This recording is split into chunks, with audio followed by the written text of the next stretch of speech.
नमस्कार, the news की speed news में आपका स्वागत है। मैं हूं शुभांगी ठाकुर। नमस्कार, मैं कमलेश्वरी साहू। देश की अदालतों में कई बार ऐसा होता है जब फैसलों से ज्यादा कोर्ट में हुई बातचीत ध्यान आकर्षित करती है। ऐसा ही एक मामला सुप्रीम कोर्ट में सामने आया, जहां मुख्य न्यायाधीश ने एक युवा वकील से पूछा कि कौन सी कानून की किताब पढ़ी थी।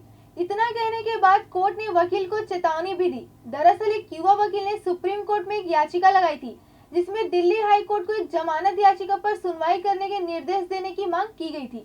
इस याचिका पर सुनवाई के दौरान सीजेआई ने युवा वकील को फटकार लगाई।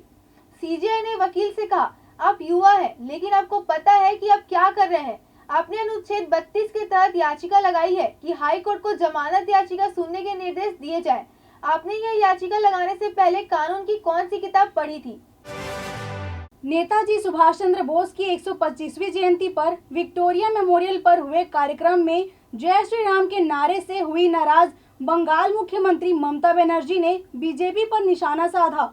एक जनसभा कार्यक्रम को संबोधित करते हुए बीजेपी को आड़े हाथों लिया और कहा कि प्रधानमंत्री के सामने मेरा अपमान करने की कोशिश की गई है।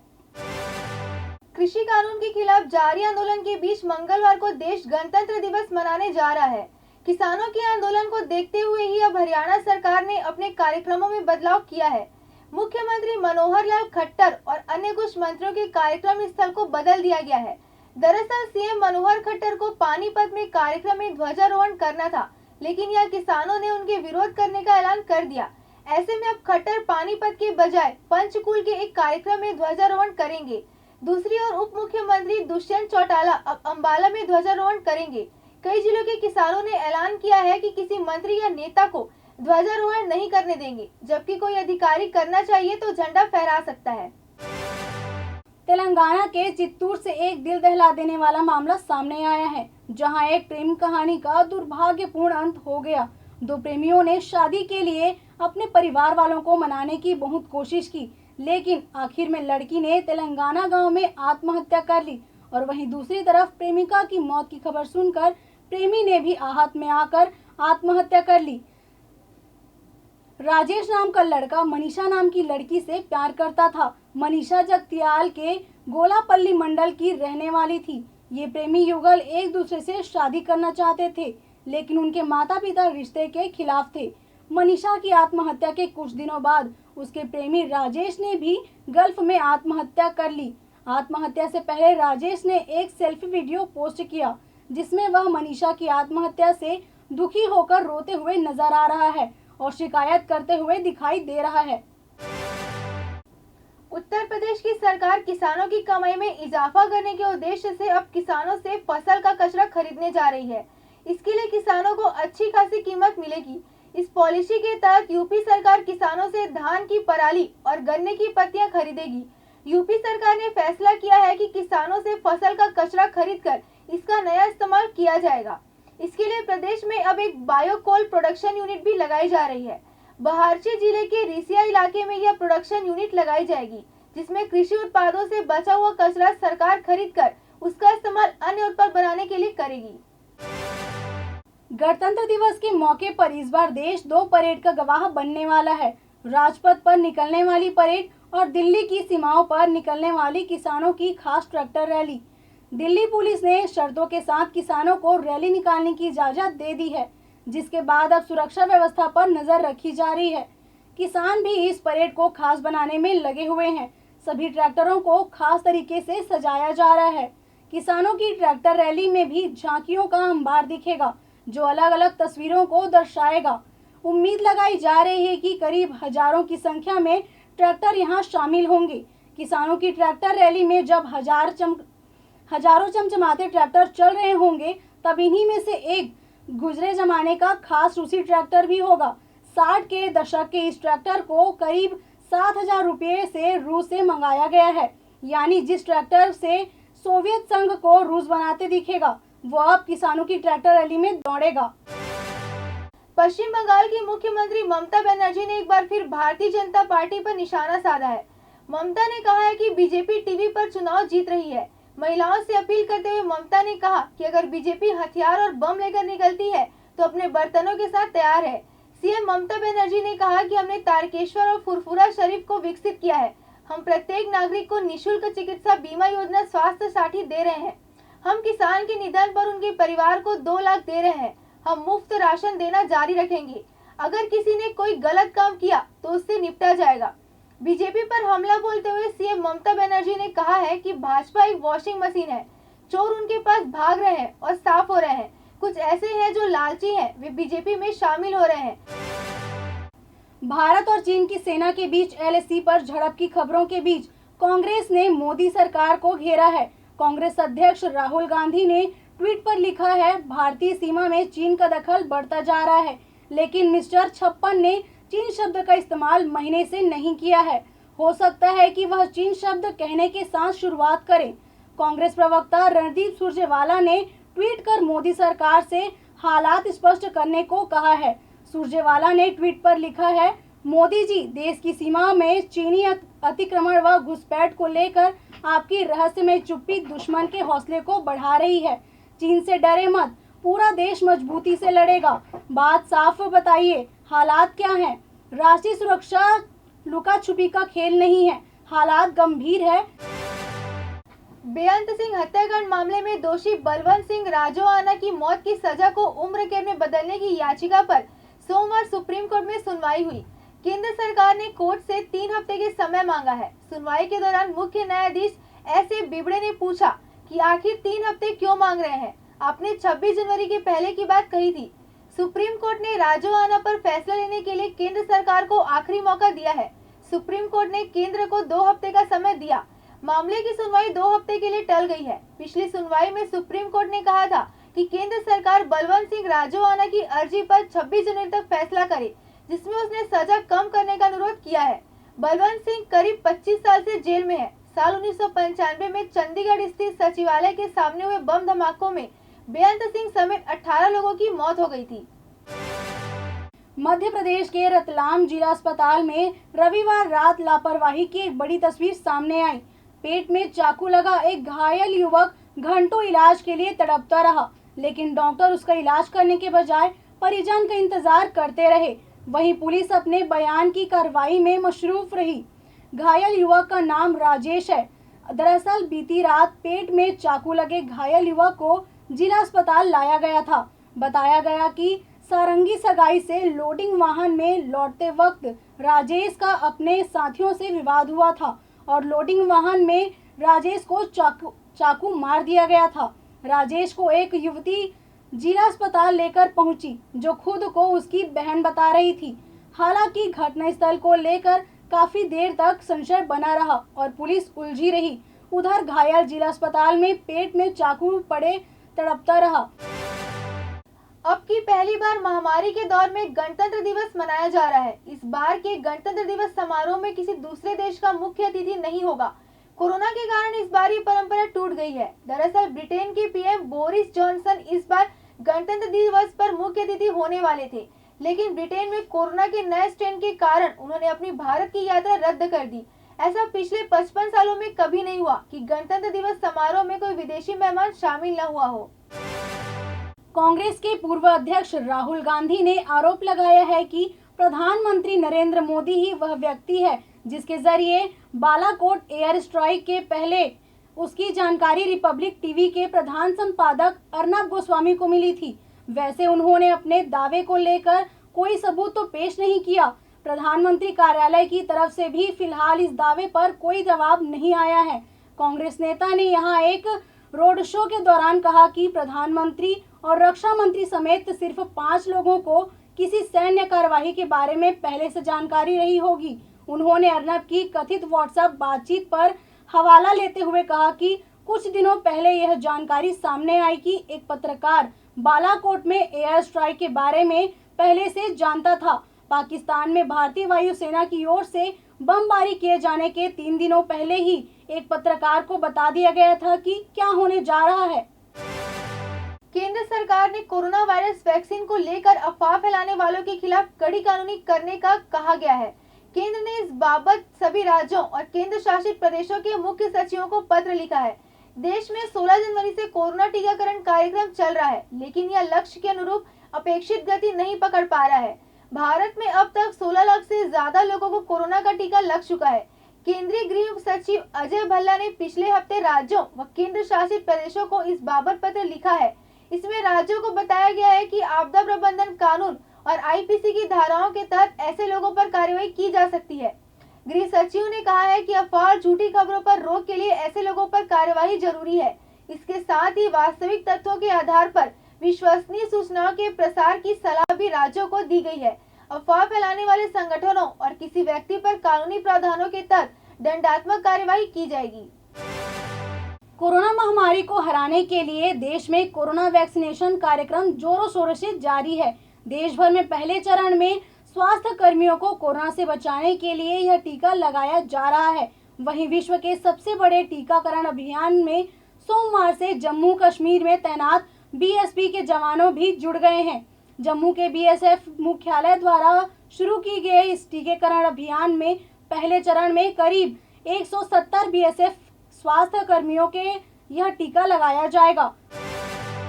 किसानों का आंदोलन आज लगातार 61वें दिन दिल्ली की सीमाओं पर जारी है। इस बीच आज किसानों के समर्थन में मुंबई के आजाद मैदान में किसानों की रैली हुई। इस रैली में पहुंचे एनसीपी प्रमुख शरद पवार ने राज्यपाल भगत सिंह कोश्यारी पर निशाना साधा है। उन्होंने कहा है कि महाराष्ट्र के इतिहास में ऐसा राज्यपाल नहीं मिले हैं। किसान आज मुंबई में है, लेकिन राज्यपाल गोवा में चले गए। राज्यपाल को कंगना रनौत से मिलने का वक्त है, लेकिन किसानों से मिलने का वक्त नहीं है। पवार ने कहा है कि मुंबई शहर के देश का महत्वपूर्ण शहर में से एक आता है। आजादी की लड़ाई में भी मुंबई की अहम भूमिका थी। ये लड़ाई आसान नहीं है।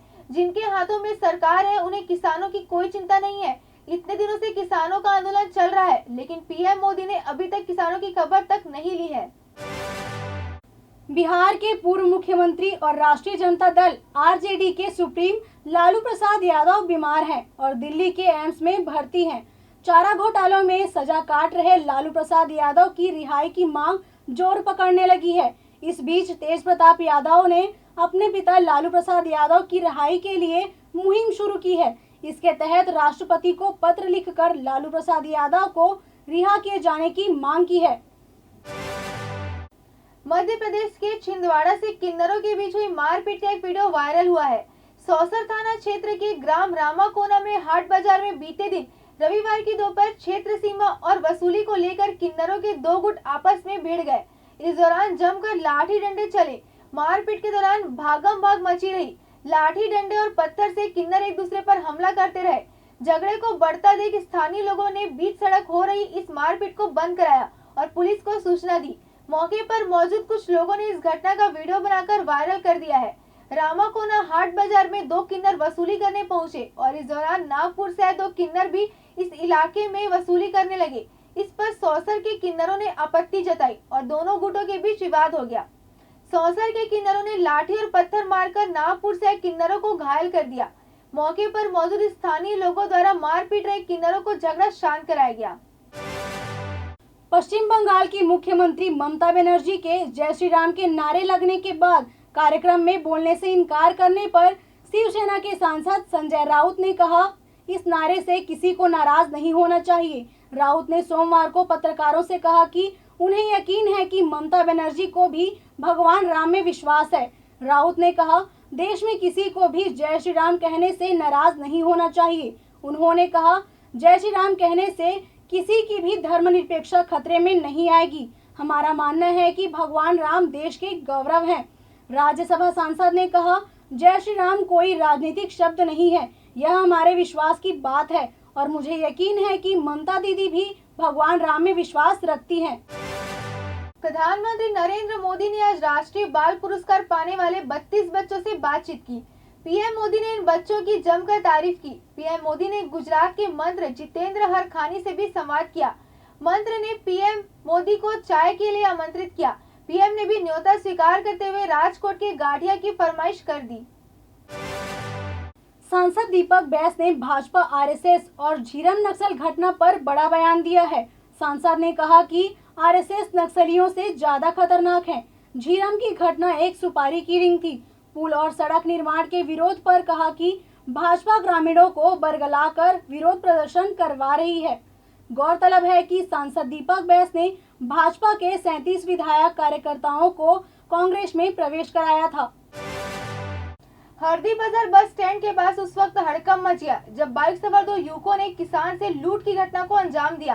रेल डबरी उतरदा निवासी कचराराम महाराज जिला सहकारी बैंक पैसे निकालने आया था। इस दौरान जैसे ही वह जिला सहकारी बैंक में कुछ ही दूर पर पहुंचा तो दो बाइक सवार पहुंचे और उसे राम राम कहते हुए उसके हाथ से पैसे ले उड़े। जिला सहकारी बैंक से 49,000 लेकर निकाला ही था कि दो बाइक सवार सामने से आए और राम राम कहते हाथ से पैसे ले भागे। इस दौरान उसने लुटेरों को पकड़ने जोर जोर से चिल्लाने लगा और एक बाइक सवार पीछा करने लगा, लेकिन लुटेरे हाथ नहीं लगे। घटना की सूचना मिलते ही हरदी बाजार चौकी पुलिस मौके पर तत्काल पहुंची और आसपास नाकाबंदी शुरू की। आसपास लगे सीसीटीवी फुटेज खंगाल रही है। कार्य के दौरान बहादुरी दिखाने वाले पुलिस के जवानों को वीरता पुरस्कार दिए जाने की घोषणा की गई है। इन जवानों को पुलिसकर्मियों को गणतंत्र दिवस के अवसर पर सम्मानित किया जाएगा।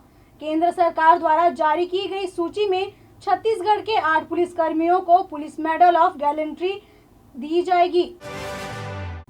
शिक्षा विभाग की कार्यवाही का अब असर दिखने लगा है। जो काम 3 माह से नोटिस जारी होने के बाद नहीं हुआ, वो सिर्फ 3 दिन में ही हो गया। निजी स्कूलों ने फीस निर्धारण कमेटी गठन कर रिपोर्ट सौंप दिया है। रिपोर्ट नहीं सौंपने पर पिछले दिनों 240 स्कूलों की मान्यता खत्म कर दी गई थी। शिक्षा विभाग की इस कार्यवाही के बाद लगभग 99% स्कूलों ने स्कूल फीस निर्धारण कमेटी बनाकर रिपोर्ट जमा कर दी है। अशासकीय विद्यालय फीस विनियमक अधिनियम की धज्जियां उड़ाने पर कार्यवाही की गई है।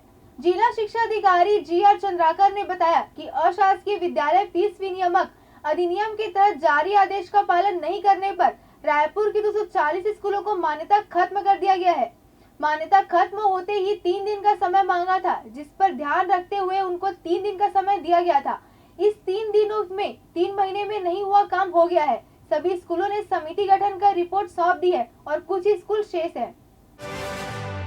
सांसद दीपक बैज के बयान पर सीएम भूपेश बघेल ने कहा कि मुझे पता नहीं कि वह किस आधार पर ये बयान दिए हैं, लेकिन आरएसएस के जो समर्थक है वह पैर छूकर गोली मार देते हैं। महात्मा गांधी की हत्या कैसे किए थे? पहले पैर छुए, फिर उनके सीने में गोली मारी। तो यदि उसके संदर्भ में कह रहे हैं तो निश्चित रूप से खतरनाक है। भाजपा किस तरह से झूठ फैलाती है। इन लोगों से एक दिन में पूरे हिंदुस्तान के गरीब ब्राह्मणों को दूध पिला दिया। हड़ापारा चौक कसडोल के पास कार और मोटरसाइकिल की आमने सामने भिड़ंत हो गई है। इसमें 2 बाइक सवार युवकों की मौत भी हो गई। वहीं कार में सवार लोगों को चोटें आई हैं, जिन्हें इलाज के लिए अस्पताल में भर्ती कराया गया है। बताया जा रहा है कि कार सवार अपने परिवार के साथ रायपुर से जांजगीर जा रहा था। वहीं बाइक सवार युवक रायगढ़ से रायपुर की ओर आ रहे थे। तभी कसडोल के हड़ापारा चौक के पास दोनों की आमने सामने जोरदार भिड़ंत हो गई। हादसे में बाइक सवार रायपुर निवासी आमिर खान की मौके पर ही मौत हो गई। वहीं दूसरे युवक दुर्ग निवासी जालंधर प्रजापति की अस्पताल ले जाते वक्त मौत हो गई। थाना प्रभारी अरुण साहू ने बताया कि मामले में कार चालक योगेश कुमार अग्रवाल के खिलाफ धारा 304A के तहत केस दर्ज किया गया है और कार चालक को हिरासत में लिया गया है। वहीं परिवार के अन्य सदस्यों को रवाना कर दिया गया है। मुख्यमंत्री भूपेश बघेल ने मंत्रिमंडल में फेरबदल की संभावना से इनकार करते हुए कहा है कि इसमें कोई सच्चाई नहीं है। हम लोग लगातार समीक्षा और कार्य में सुधार करते रहे हैं। सामूहिक जिम्मेदारी हम सब की है, इसलिए मंत्रिमंडल में कोई फेरबदल की संभावना नहीं है। लेकिन यदि हाईकमान का कोई निर्देश होगा तो हम लोग बात करेंगे। बस्तर दौरे पर रवाना होने से पहले मुख्यमंत्री भूपेश बघेल ने एयरपोर्ट में पत्रकारों से चर्चा करते हुए कहा कि अभी लगातार सरगुजा संभाग, बिलासपुर संभाग, उसके बाद बस्तर संभाग के हर जिलों में कार्यक्रम हो रहे हैं। हर जिले में 2 दिन आम सभा की गई है। कार्यकर्ता व अधिकारियों द्वारा कर्मचारी से मिल रहे हैं। सामाजिक संगठनों से भी मुलाकात हो रही है। छत्तीसगढ़ के नारायणपुर जिले के ओरछा ब्लॉक की ग्राम पंचायत गारपा में 3 दिवसीय ग्राम सभा का आयोजन किया गया। घने जंगलों के बीच यहां 22 से 24 जनवरी तक हजारों की संख्या में 87 परगना के करीब 800 गांवों के आदिवासी ग्रामीण एकजुट हुए। इस सभा में शामिल होने के लिए 3-4 दिन से लगातार पैदल चलकर महिलाएं, पुरुष, नौजवान लोग 3 दिवसीय बस्तर बचाओ महासम्मेलन ग्राम सभा में शामिल हुए। इस ग्राम सभा में अलग अलग मुद्दों पर देर तक चर्चा हुई। उसके बाद सांस्कृतिक कार्यक्रम प्रस्तुत कर सरकार की रणनीति को समझाया गया। ग्रामीणों का कहना है कि हम लोग कई सालों से स्कूल, अस्पताल आंगनबाड़ी केंद्र पीने का साफ पानी जैसी मूलभूत सुविधाओं की मांग करते आ रहे हैं, लेकिन हमारी मांग पर ध्यान न देकर सरकार यहाँ की खनिज संपदा को लूटने के लिए जगह जगह पर बीएसएफ कैंप और पुलिस थाने लगाकर सड़क और पुलियां बना रही है। नैमेड़ थाना क्षेत्र में एक गोपनीय सैनिक की गला रेतकर हत्या कर दी गई है। रविवार देर रात अंडर कवर सैनिक को मौत के घाट उतार दिया गया। मृतक सैनिक बीजापुर के शांति नगर का निवासी है। जानकारी के मुताबिक आपसी रंजिश के चलते अज्ञात आरोपी ने वारदात को अंजाम दिया है। नैमेड़ थाना क्षेत्र के पुलिसकर्मी इस सनसनीखेज मामले की तफ्तीश करने में जुट गई है। भाटापारा के बस स्टैंड स्थित सब्जी दुकानों और आसपास ठेलों में रविवार सोमवार की दरमियानी रात लगभग 3 बजे के आसपास भीषण आग लग गई। आग लगने की सूचना पर भाटापारा नगर पालिका की दमकल मौके पर पहुंची और आग पर काबू पाया। जब तक आग पर काबू पाया जाता तब तक सब्जी बेचने वालों की गुमटियों और ठेलों में रखे सामान जलकर राख हो गए थे। आग लगने के कारण पता नहीं चल पाया कि भाटापारा शहर थाने की पुलिस मौके पर ही पहुंच गई और घटना के कारणों की जांच में जुट गई है। लंबे समय के इंतजार और ढेर सारे उत्साह के बाद अब वरुण धवन और नताशा दलाल पति पत्नी बन चुके हैं। दोनों की शादी को लेकर चल रही सभी अफवाहों को सच करते हुए एक्टर ने अपनी लेडी लव से रविवार 24 जनवरी को शादी की और मीडिया के सामने अपनी दुल्हनिया संग आए। वरुण धवन की शादी की फोटोज जहां एक तरफ तेजी से वायरल हो रही है, तो वहीं दूसरी तरफ अब उन्हें अपनी हल्दी सेरेमनी की कुछ फोटोज इंस्टाग्राम पर शेयर कर दी है। बिग बॉस 14 के कंटेस्टेंट एजाज खान इन दिनों अपने प्रोफेशनल काम के सिलसिले में बिग बॉस के घर से बाहर है। वीकेंड का वॉर में शनिवार को मीडिया से घर वालों का सामना हुआ। इस दौरान एजाज भी वीडियो कॉन्फ्रेंसिंग के जरिए मीडिया के साथ हुए वार्तालाप में शामिल हुए। उस कॉन्फ्रेंस में मीडिया वालों ने एजाज के बर्ताव पर सवाल उठाया। अब एजाज ने अपने बर्ताव पर पक्ष रखते हुए ट्वीट किया है। कलर चैनल ने ट्वीट किया था, एजाज खान के अभिमानी जवाबों से प्रेस हुई खफा। इस पर जवाब देते हुए लिखा, अगर तुम उसे शेर बुलाते हो तो शेर को दहाड़ने दो। वो अहंकार नहीं था, बस सवालों का जवाब दे रहा था और अपनी बात मजबूती से रख रहा था। अगर आप उसे खराब तरीके से पेश करना चाहोगे तो भी वो चमकेगा, वो शुद्ध सोना है। एजाज के इस ट्वीट के बाद फैंस जमकर उन्हें सपोर्ट कर रहे हैं।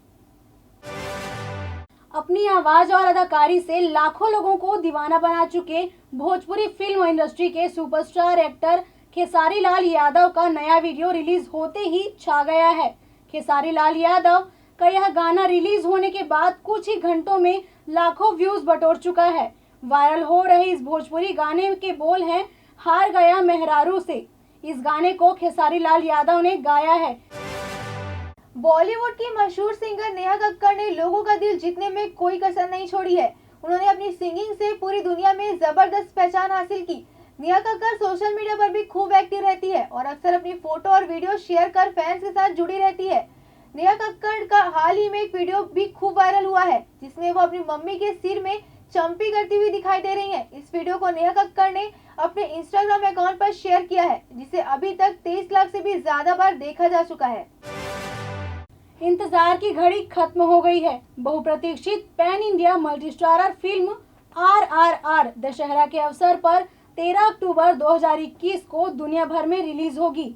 NTR, रामचरण, अजय देवगन, आलिया भट्ट, समूथ हिरकानी और एलिसन हुडी सहित अन्य भारतीय सिनेमा के लोकप्रिय अभिनेताओं के साथ RRR एक पीरियड एक्शनर है, जो प्रसिद्ध स्वतंत्रता सेनानियों कोराराम भीम और अल्लूरी सीतारामाराजू के युवा दिनों का एक काल्पनिक वर्णन किया गया है। बॉलीवुड एक्ट्रेस सारा अली खान अपनी फिल्मों के साथ साथ अपने अंदाज के लिए भी खूब जानी जाती है। एक्ट्रेस न केवल एक्टिंग में बल्कि डांस में भी लाजवाब है। इस बात का सबूत उनके वीडियो को देखकर मिलता है। दरअसल सारा अली खान का एक वीडियो सोशल मीडिया पर खूब वायरल हो रहा है, जिसमें वो अपने मास्टर जी के साथ 7 समुंदर पार गाने पर डांस करती नजर आ रही हैं। इस वीडियो को खुद उनके मास्टर जी ने इंस्टाग्राम पर शेयर किया है, जिसे अब तक 40,000 बार देखा जा चुका है। Global star Priyanka Chopra Jones की हालिया रिलीज द व्हाइट टाइगर को काफी पसंद किया जा रहा है। इस फिल्म को डिजिटल रूप से जारी किया गया और फिल्म दर्शकों के साथ साथ फिल्म क्रिटिक को भी काफी पसंद किया जा रहा है। इस फिल्म में राजकुमार राव के साथ साथ आदर्श राव भी हैं। वहीं दूसरी तरफ प्रियंका चोपड़ा इन दिनों लंदन में अपनी फिल्म टेस्ट फॉर यू की शूटिंग में व्यस्त हैं। साउथ के सुपरस्टार और अक्षय कुमार को राउडी राठौर जैसी फिल्म देने वाले एक्टर रवि तेजा का एक वीडियो सोशल मीडिया पर धूम मचा रहा है। रवि तेजा की फिल्म क्रेक हाल ही में रिलीज हुई है और उसे दर्शकों का खूब प्यार मिला है। रवि की अगली फिल्म खिलाड़ी है, जिसकी एक झलक भी रिलीज की गई है। यह ट्विटर पर खिलाड़ी फर्स्ट ग्लिम्स हैशटैग के साथ ट्रेंड कर रहा है। हालांकि फिल्म को लेकर सरप्राइज रवि तेजा के जन्मदिन यानी 26 जनवरी को दिया जाएगा, लेकिन इस बीच रवि तेजा ने जिम वीडियो शेयर किया है, जिसमें वह मस्ती में डांस करते नजर आ रहे हैं। खास बात यह है कि उनके हाथ में कटोरी और चम्मच है और इससे जायकेदार चीज भी। जिम से पहले सुपरस्टार आइसक्रीम के साथ गाजर का हलवा खाते नजर आ रहे हैं। भूमि पेडनेकर ने करीना कपूर खान के साथ एक चौंकाने वाला वाकया शेयर किया है। करीना कपूर खान यूट्यूब पर व्हाट वुमन वांट नाम से एक चैट शो चलाती है। इस शो में नामी हस्तियां आती है और करीना कपूर उनसे मजेदार सवाल भी करती है। इस बार बेबो के साथ बॉलीवुड एक्ट्रेस भूमि पेडनेकर थी। भूमि ने करीना के साथ वह वाकया शेयर किया जब वह पहली बार अक्षय कुमार के साथ शूटिंग करने पहुंची थी। वह टॉयलेट एक प्रेम कथा में अक्षय कुमार के साथ नजर आई थी और वही उनकी दूसरी फिल्म थी। भूमि पेडनेकर ने करीना कपूर खान के साथ बात करते हुए बताया कि अक्षय कुमार के साथ मेरी पहली मुलाकात थी और मैं सहमी हुई थी। मेरे हाथ में प्रोटीन शेक था और उन्होंने मुझे कहा कि डांटते हुए कहा कि हम जवान लोग पागल हैं और हम अपने स्वास्थ्य को महत्व नहीं देते हैं। भूमि पेडनेकर ने अक्षय कुमार के साथ टॉयलेट एक प्रेम कथा की फिल्म की है, जिसे खूब पसंद भी किया गया था। इसी के साथ ही आज के स्पीड न्यूज में फिलहाल के लिए इतना ही। आगे की खबरों की अपडेट्स के लिए बने रहिए द न्यूज के साथ। नमस्कार।